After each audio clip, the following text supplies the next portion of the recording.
Живееме во динамично време, пренатрупани со обврски. Дополнително ситуацијата со пандемијата си го прави своето.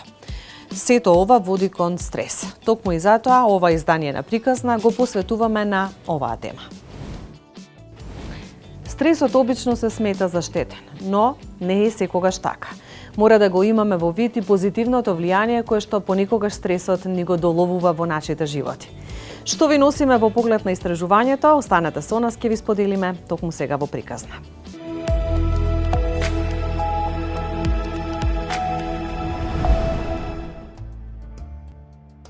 Стресот е природна реакција на телото која помага да се подготвиме за тешки или опасни ситуации. Оваа реакција почнува во мозокот. Мозокот предизвикува да се лачи голема количина хормони кои стигнуваат до сите делови на телото. Поради тоа срцето почнува забрзано да чука, се зголемува крвниот притисок, се забрзува дишењето и мускулите се напнуваат. А што е стресот? Стресот е ако почнеш да веруваш дека живееш под стрес. Во тој случај ти си правиш автосугестија и намалуваш своите снаги со кои ќе учествуваш во решавање на секојдневните задачи. Тоа е тоа. Друго е изненадно доваѓање на нешто кое не е очекувано и кое е непријатно, тоа е стрес. Стресот обично се смета за штетен, но мора да се нагласи дека не е секогаш така. Добриот стрес помага брзо да реагираме. Одредена количина стрес може и да помогне. Например, стресот може да ги мотивира луѓето да извршуваат тешки задачи, но преголемиот, долготрајниот или хроничниот стрес може да наштети.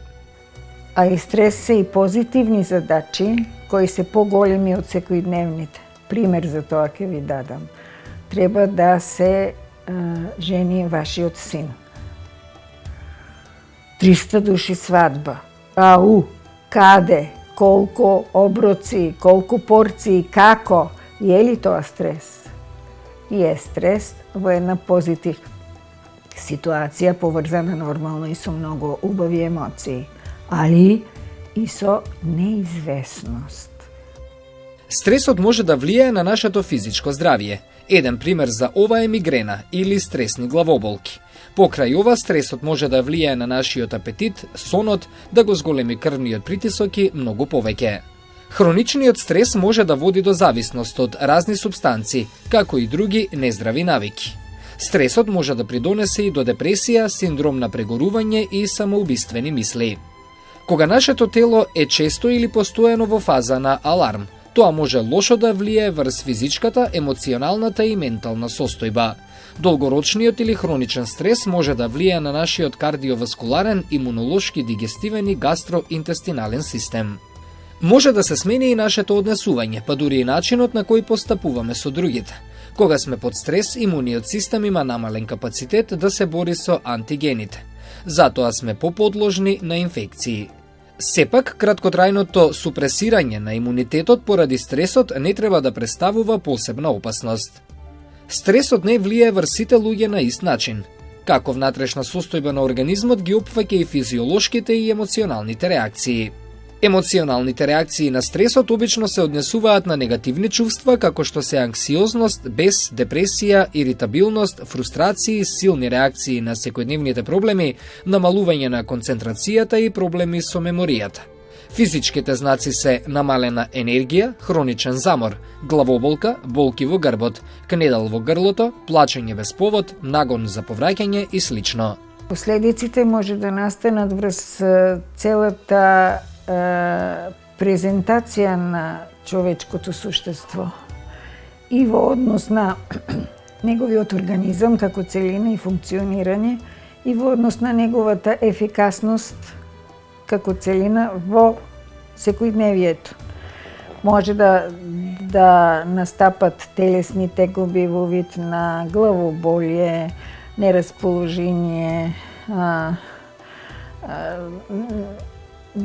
немање на иницијатива, да се започне било што, слаба реализација на постоечките задачи, стереотипни, се поголемо незадоволство од себе и на крај една комплетна стагнација до одење назад.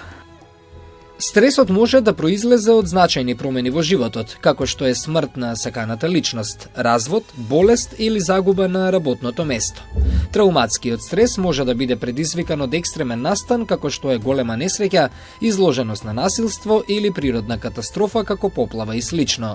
Грижата за човек со тешка болест, како што се деменцијата и ракот, исто така може да биде значаен извор на стрес. За среќа постојат многу различни начини на справување со стресот. Дружење со семејството и пријателите, здрава исхрана, доволно спиење, методи за релаксација, прошетки во природа се само дел од нив. Не треба да се исклучи и стручната помош. Првиот шекор кон соодветното контролирање на стресот е неговото препознавање, поточно препознавање на неговите симптоми.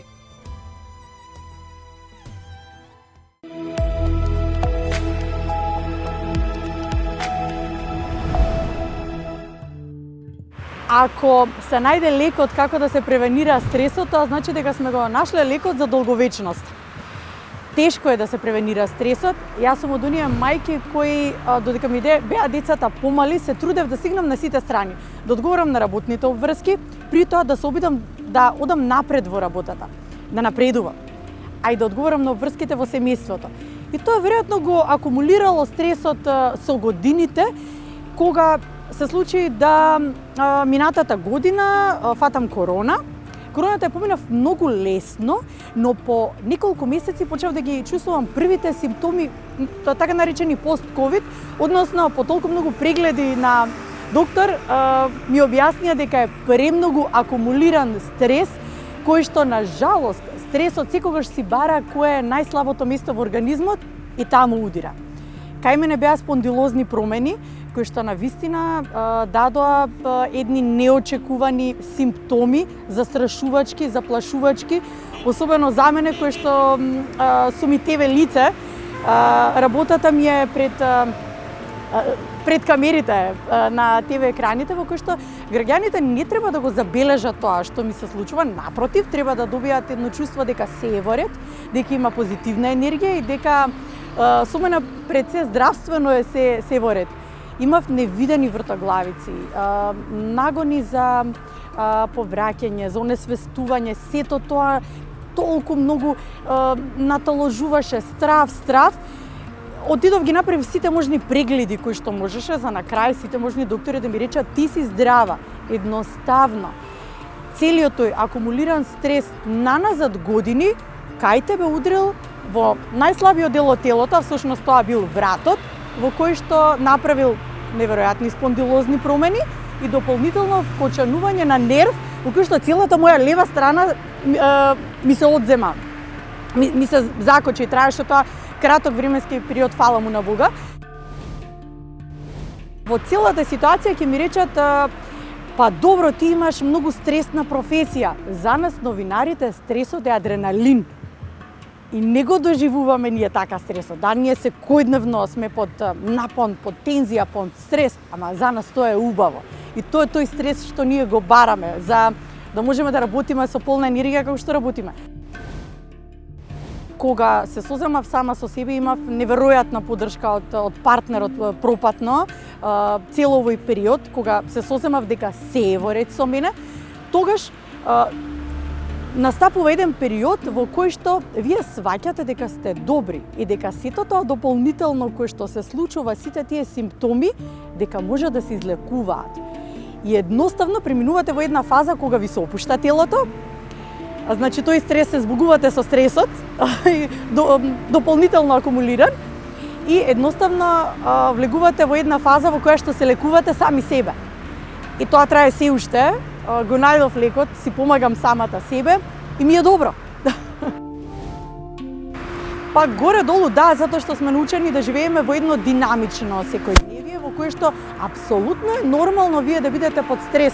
Вие сте под стрес кога влегувате како учесник во сообраќајот и возите автомобил низ градот. Вие сте под стрес со самото тоа што останувате наутро и каков ќе биде денот, дали ќе ги исполни очекувањата и она што ние сме го предвиделе. Но на почетокот ти кажав, кога ќе научиме да го превенираме стресот, кога ќе научиме да живееме со тоа дека е сето тоа нормално, да го прифатиме како нормално, да не го чувствуваме како притисок и како стрес, верувајте дека полека, но сигурно ќе бидеме во еден пат кон долговечноста, но сами на себе. Како ќе си направиме сами на себе да се чувствуваме, така и ќе живееме. Всушност, тоа и тоа каква енергија има во нас, таква енергија рефлектираме и така живееме. Се сами правиме.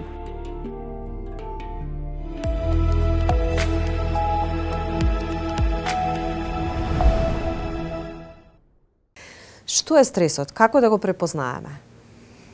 Би рекла, стресот многу лесно можеме да го препознаеме, особено и да го почувствуваме овие 2 години.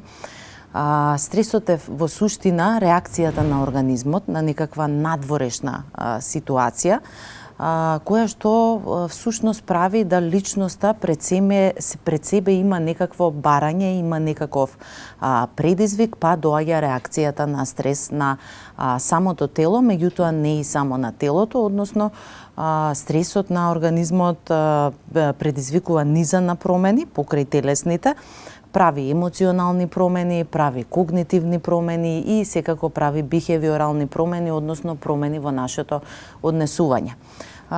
Има повеќе дефиниции за тоа што е стрес. Луѓето со кои што секојдневно нели работам, нашите клиенти најчесто ги употребуваат зборовите напнат сум, нервозен сум, имам анксиозност, презагрижен сум, чувствувам притисок, односно тоа се зборовите кои што се главната асоциација за тоа што е стрес. Додека пак истражувачите ни нудат повеќе стручни дефиниции, од кои што би здвоила и уште една, која што го опишува стресот како еден адаптацијски синдром. Стресот го перципираме генерално негативно. Стресот има и позитивна улога во нашите животи, особено во некои клучни ситуации. Вие споминавте дел од нив, но јас би сакала да посочиме како да го препознаеме стресот кога е позитивен. Да. Добро е да ја правиме разликата и добро е секој човек да знае да ги препознае симптомите на стрес кај себе, за да може адекватно да изреагира. Кога збориме за тој позитивен стрес, односно стресот, тоа е стресот кој што, например, можеби јас малце го имав пред интервјуто, па малце ме мобилизира, прави да стручното знаење, мисли и се излезе на површина, сум енергизирана и слично. Истото се случува и кај луѓето кога, например, можеби излегуваат пред испит или имаат некаква задача која што или состанок кој што е доста, како да речеме, захтевен, или пак се наоѓаат во некаква ситуација, па треба да се има брза реакција. Во суштина, кога ние чувствуваме стрес, се разбудува во нашето тело еден механизам кој што сите го имаме, и тоа е во суштина одбранбен механизам, се вика механизам на бори се или бегај, кој што е во нас уште од прачовекот, односно од многу одамна, кога нели нашите предци морале живееле во други услови од нас сега, па морале да ловат за да имаат јадење или морале да избегнат животни некакви напади и слично и да преживеат. И тој механизам кој што имал одбранбена функција допринесувал да се случат низа на физиолошки и биохемиски промени во организмот кои што прават да личноста полесно се адаптира и се справи со ситуацијата. Би сакала да кога правиме разлика, да направиме една друга разлика помеѓу хроничен и акутен стрес. Како да ги разликуваме? Има ли симптоми кои што укажуваат дека некој стрес се јавува моментално, а имаме ли ситуации кога или симптоми кои што ни укажуваат дека имаме хроничен стрес кој што исто треба да се третира? Тоа е генералната поделба на стресот, нели покрај тоа што го споменавме и стресот. Кога станува збор за акутен стрес, би дала пример. Например, имаме некаква сообраќајна незгода, која што дефинитивно ја става личноста под стрес, со сите своји симптоми, манифестации, меѓутоа после ден, два, три, секако во зависност од какво било случувањето, значи имаме нели разни типови на незгоди со разни последици, значи зборувам некаква мала сообраќајна незгода. Тоа е нешто што акутно се случува, доколку нема жртви загуби. Значи имаме сообраќајка, сме вознемирени дента, можеби и другиот ден, понаредниот и слично, и тоа е акутна реакција на тоа случување. Или имаме една караница која што се случува можеби во домот, или било каква ситуација која што нема тенденција да се повторува, па личноста успева некако, да речам, да се копира, ги вади своите снаги, после одредено време се справува, нели, и има простор за одмор, повторно влегува во хомеостаза, односно повторно се чувствува добро.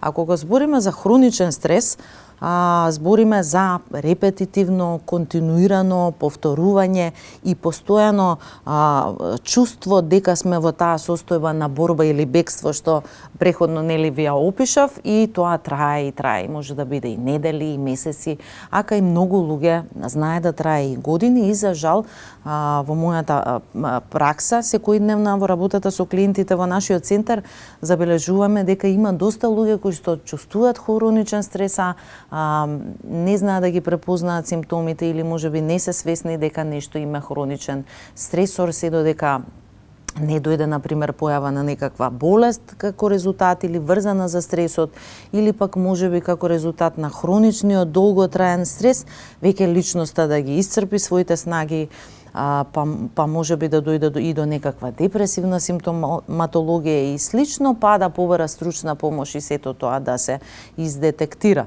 Како пример за хроничниот стрес, себе јас лично можам да кажам во овој период, корона пандемијата, со сите предизвици од почеток до крај, е еден веќе хроничен стресор. Сите ние живееме во едно динамично време во кое што сме пренатрупани со обврски, па често пати не можеме да си направиме една рамнотежа на обврските и слободните моменти за да имаме релаксација. Ова предизвикува состојби на буквално преоптовареност. Имаме состојба на изгорување на организмот. Како да го препознаеме овој стрес? Што се случува со организмот во такви ситуации, кога го преоптоваруваме нашиот организам? Секако дека влие, секако дека професионалниот стрес афектира огромен број на луѓе. Има професии кои што се постресни, да речеме, со поголемо ниво на стрес, и професии кои што имаат пониско ниво на стрес, и професионалниот стрес точно го прави тој синдром на професионално согорување, кој што покрај сите симптоми кои што ги дава, како да речам, кога збориме генерално за стресот, имаме еден додаток од тоа да личноста создаде плюс дополнително отпор спрема работата, незадоволство од работата, една безперспективност, да се јави абсентизам, односно можеби вработениот ќе почне да доцни, да има почести отсуства, боловање, да се зголеми конфликтуозноста со колегите, да се има потешкоти во остварување на работните задачи, и така натака, и така натака. Значи, едноставно личноста ја губи волјата и мотивацијата и убавата енергија што може би преходно е имало. Кои се факторите кои што може да предизвикаат стрес кај нас луѓето? Фактори кои што во суштина не доведуваат нас луѓето во стрес, нема човек што не чувствува стрес, се многубројни. Нив не можеме сите да ги избегнеме и да ги тргнеме, и тие се нарекуваат стресори стручно. Постојат, истражувачите имаат направено листи на кои што се наведени, кои што може да се најдат и на интернет, главните стресори со кои што луѓето се соочуваат. И тие се рангирани по тоа колку луѓето ги ставаат под стрес. Некаде на врвот се смртта на дете, смртта на брачен партнер, смрт на близок член во семејството. Тука се и потешкотиите со соочување со хронични здравствени состојби. Тука е и разводот, некаде како огромна промена и загуба во семејството и адаптација. тука се несаканите бременности или не посакувам прекин на бременост. Тука се сепарациите во партнерствата, промените на животните фази, губење на работа, промена на работна позиција, работно незадоволство, апропо професионалниот стрес кој што го зборувавме. Секако дека како фактори може да влијаат и ние во животот минуваме низ разни развојни фази. На секој преод во таа во друга развојна фаза, ние луѓето сме поранливи да влеземе во криза. Така што во тие периоди сме малце почувствителни и тие преодни периоди знаат да бидат стресор. Како на пример одселување на дете од дома, започнување на студии, можеби и преселба во друг град, стресор е преселба во друга држава. Како да се најде добра стратегија за справување со стресни ситуации? Да. Пред се, како што и преходно кажав, добро е секој да знае кои се дел од симптомите на стрес и да почувствува кога е под стрес, за да има сигнал и порака од себе за себе дека е сега времето нешто да се превземе. Или да се направи нешто во денот што ќе носи растеретување. Во зависност од тоа кој е стресорот, можеме да креираме различни стратегии. Секако дека физичката активност и како допринесува во тоа да биде голем стрес редуктор, затоа што кога сме под стрес во нашето тело има наплив на одредени стрес хормони и невротрансмитери кои што прават одредена состојба во организмот. Со вежбањето ние стимулираме хормони и невротрансмитери кои што ни помагаат да се чувствуваме подобро, посмирено и го стимулираме делот од нервниот систем кој што ни помага да се повторно да влеземе во хомеостаза. Значи, тоа е една од главните препораки. Престојот во природа апсолутно го има истиот ефект. Тука, апропо професионалниот стрес, многу е важно да имаме добар баланс и покрај амбициозноста и желбата за успех и се, меѓутоа секогаш да внимаваме на распоредот на времето и на балансот меѓу професионалниот живот и приватниот и да знаеме да поставиме добри граници. Одморот, тука се и релаксационите техники, јас лично често практицирам водена медитација, тука е јогата, тука е техниката на абдоминално дишење кое што апсолутно помага и за смирување на анксиозноста и за чувството на стрес, да се редуцира таа забрзана срцева работа, да се стимулира делот од мозокот кој што ќе не смири, значи техника на абдоминално дишење и други техники, мускулна прогресивна релаксација кои што може да се најдат нели по литературата и на интернет. И многу е важно личноста да секако да ги негуваме социјалните контакти.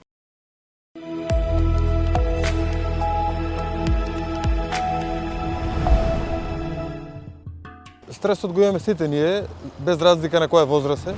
Пред се треба да разбереме дека имаме позитивен и негативен стрес. Пред се тоа да го разграничиме и да разграничиме дека стресот може да биде предизвикан и спонтан или сам се случил. Кога ќе ги раздвоиме тие два поеми или кога ќе ги ставиме воедно после тоа два поеми, ќе видиме дека можеме да го контролираме стресот. Како? Кога има одредена физичка активност, ние предизвикуваме стрес на нашето тело.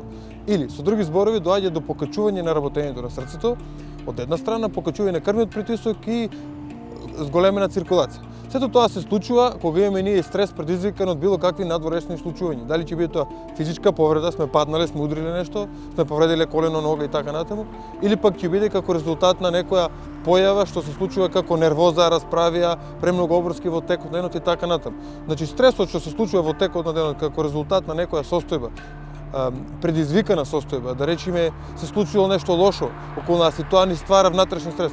Тоа сето ќе предизвика до покачување на крвниот притисок, зголемување на инсулинот, на шеќерот и така натаму. Покачување на работењето на срцето, ќе имаме аритмија, тахикардија. Сето тоа може на еден начин да се исконтролира, изменаџира со физичката активност. Зошто? Бидејќи баш физичката активност е тоа, го менаџираме.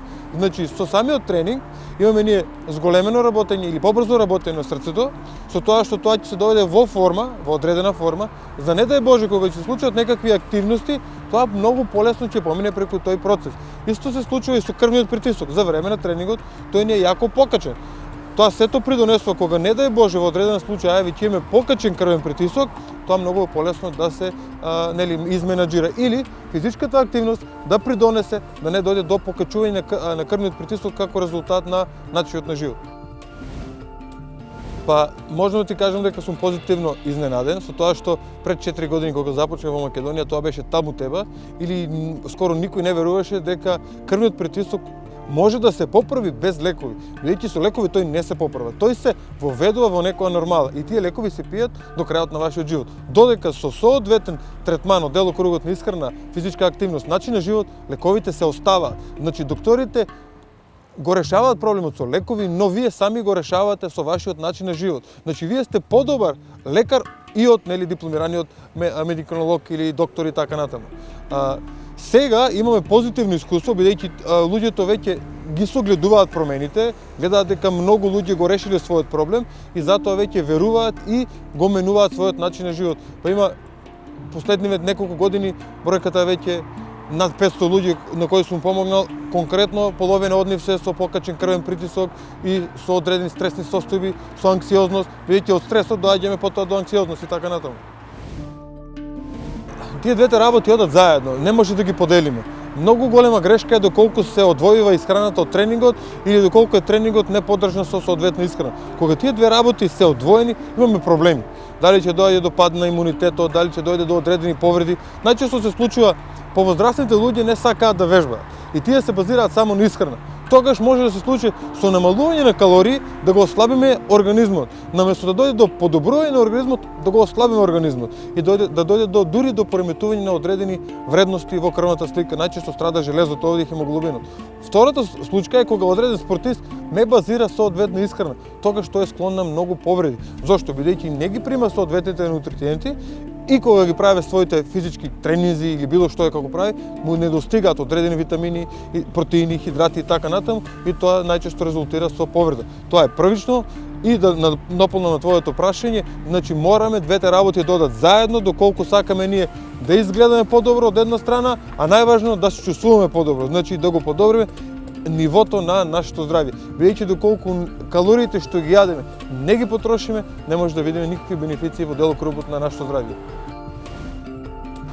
Но овде да напоменам дека најважно е да што и да правиме да биде исконсултирано со соодветно професионално лице, бидејќи доколку превземаме било какви активности на своја рака или прочитано од најчесто од Google или било каков YouTube канал, значи најчесто може да дојме до соодветни погрешни информации, нецелосни информации и тие истите наместо да придонесат кон позитива, да придонесат кон негатива или да си ја влошиме нашата состојба.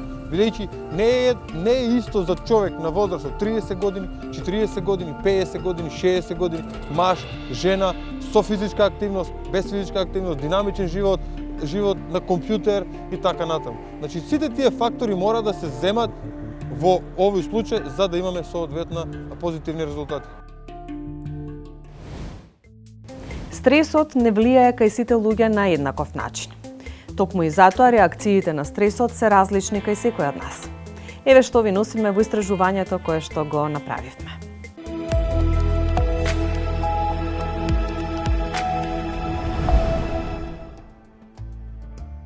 Нормалната состојба во која организмот функционира оптимално се нарекува хомеостаза. Во животот на луѓето се случуваат непријатни настани кои можат да бидат доволно силни за да ја нарушат хомеостазата и да го доведат организмот во состојба на стрес. Терминолошки поимот стрес доаѓа од изразот стrinгаре, кој значи стегам, затегам. Често пати не е потребно да се случи непријатност, доволно е таа да биде навестена, па човекот да се чувствува напнат, загрижен, вознемирен, несигурен и слично. Всушност, така луѓето најчесто опишуваат што им се случува кога велат дека се под стрес. Првата компонента на стресот е неизвестноста. Што ќе биде сега? То разбудува оние механизми биохемиски во нашиот организам кои го прават мобилизиран да чека, изчека и евентуално реши ситуацијата. Елементи на стрес може да се приметат потење, ладење на нозе, на раце, трпки, пореметување на дишањето, нели? Тоа е се нешто во кое очекуваме нешто непријатно. Стрес. Нешто ќе се случи кое не го сакам. Или многу тешко ќе го преживеам, или можда нема да го преживеам. Или нема да го решам. Кога е нарушена хомеостазата, организмот реагира во насока на адаптација кон промената и повторно воспоставување на нормална состојба. Затоа научниците го дефинираа стресот како реакција на организмот на надворешните влијанија или како општ адапцијски синдром. Причините за стресот или факторите кои придонесуваат организмот да дојде во состојба на стрес се нарекуваат стресори. Тие најчесто имаат психолошка природа. Тоа се непријатни, но и пријатни настани кои се случуваат ненадејно и ја ставаат личноста во голема неизвестност, во многу неповолна состојба, поради што има чувство дека не може да ги контролира и да се справи со случувањата. Стрес е ако јас паднам на испит. Али тоа е нешто што можем и да го избегнам ако редовно работам на темата. Значи, нема изненадување во таа ситуација. Стресот е поврзан со изненадување, со нереализирање на очекуваното, без да се земат предвид сите услови за да се тоа реализира и така натаму. Колку што е стресот појак, а способноста на личноста за справување со него помала, толку стресот ќе биде посилен. Напорната физичка активност, особено ако организмот не е подготвен за неа, може исто така да се јави како стресор. 3 основни симптоми кои го дефинираат стресот се несоница, анксиозност, страв и депресија. Денес, според сите светски статистики, овие симптоми се застапени и со 25% во општата светска популација. Од суштинска важност е да се согледаат однапред потенцијалните стресори. Во секоја ситуација која ја поврзуваме со стресот, за незиното пребродување е многу важна една друга работа, а тоа е самодовербата. Тоа што разговаравме и претходно. Ако човек има добра самодоверба, ако не е научен од претходното доживеано да рачуна на силите на другите за да му помагат, тој е секој пат наоружен со самодоверба и таа е најглавното оружје за да се снајде во стресна ситуација. Пандемијата исто така предизвика многу луѓе да се справуваат со стресот. Грижете се за себе. Грижете се за себе. Грижете се за себе. Пронајдете го она што сте го правеле секогаш, што ви носи внатрешен мир, што ви го смалува стресот. Најдете радоста во себе. Секој знае како тоа може да го направи. Понекогаш луѓето, особено во вакви околности, се наоѓаат затечени, па како сега тоа да го правам, светот сопре, што се случува околу мене, да, сега уште повеќе. Затоа што онаа мудрост, добар родител е родител кој е добро, или нашата стара поговорка, ако не сум за себе, за кого ќе бидам, мислам дека сега треба уште повеќе да разбереме.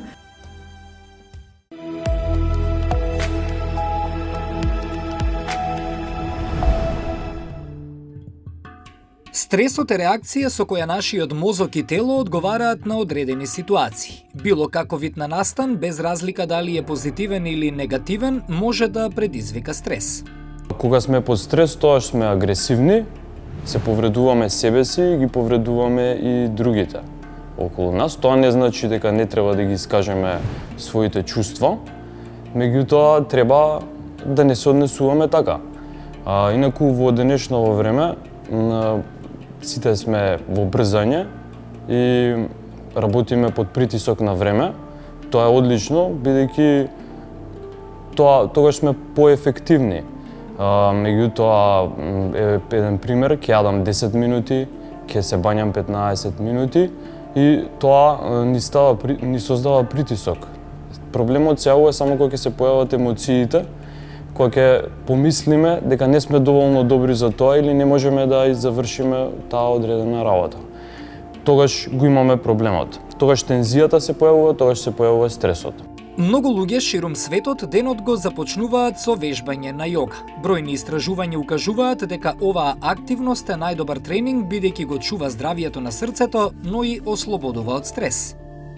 Јогата ни нуди неколку начини како да се справиме со стресот, меѓу кои еден од тие е дишењето или уште познато како пранајама. Значи, кога сме под стрес, ние дишаме многу брзо и плитко, а кога по правило треба да дишаме длабоко, вдишување и издишување долго и бавно. Тоа носи релаксација и го оттрга, го ослободува стресот.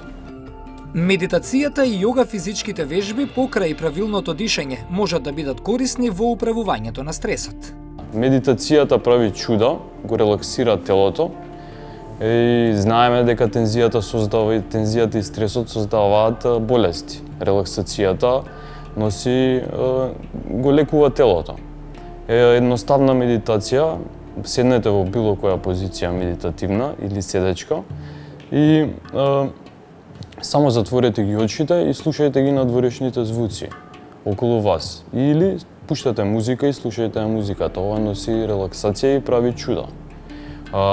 Последното се физичките вежби или асаните. Тие се знае дека стресот се таложи во одредени делови од телото, дали вратот, колковите, грбот, бидејќи е во тензија. Со асаните се истегнува фацијата, длабокото ткиво на телото, каде што се наталожени спазмите и грчевите од телото и го ослободува телото од стрес и прави да се чувствуваме многу подобро.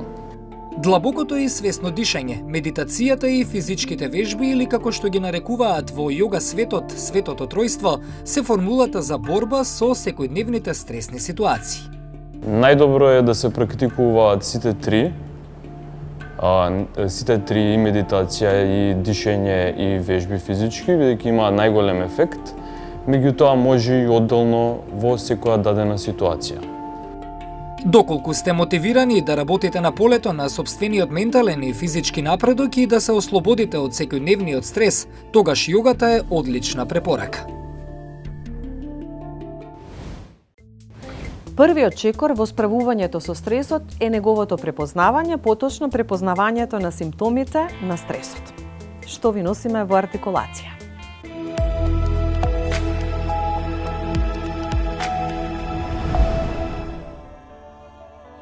Доктор Амин Азам, клиничар од пракса по психијатрија на Универзитетот Беркли од Калифорнија, препорачал: грижата за себе не е чин на себичност. Тоа е знак на сила, а не за слабост. Да побараме емоционална поддршка. Според повеќе истражувања, грижата за себе е клучна за благосостојбата и резилиентноста. Наместо да се обвинувате кога доживувате стрес и вознемиреност, можете сами да иницирате генерирање на позитивни мисли и емоции и да прифатите дека понекогаш работите се тешки без да се најде виновникот. Сетете се на некои убави моменти од вашето минато, мигови кои биле исполнети со пријатни доживувања и емоции. Кога и да почувствувате непријатна или негативна емоција или потешкотија, конфликт или сте под стрес, едноставно направете 2 серии од бавни, длабоки вдишувања. Бројте споро во себе до 4 и длабоко вдишувајте. Помислете на себе и кажете си: ќе останам смирен. Проток на енергија низ вашето тело. Оваа техника ќе ви помогне да го смирите умот по стресниот ден и да се ослободите од сите надворешни влијанија. Фокусирајте се на своето тело и на тоа како функционира секој дел од телото. Направете ментално скенирање на телото од темето на главата, преку трупот, до долните екстремитети, се до прстите на нозете. Задржете го фокусот на вашиот ум на секој дел од телото поединечно.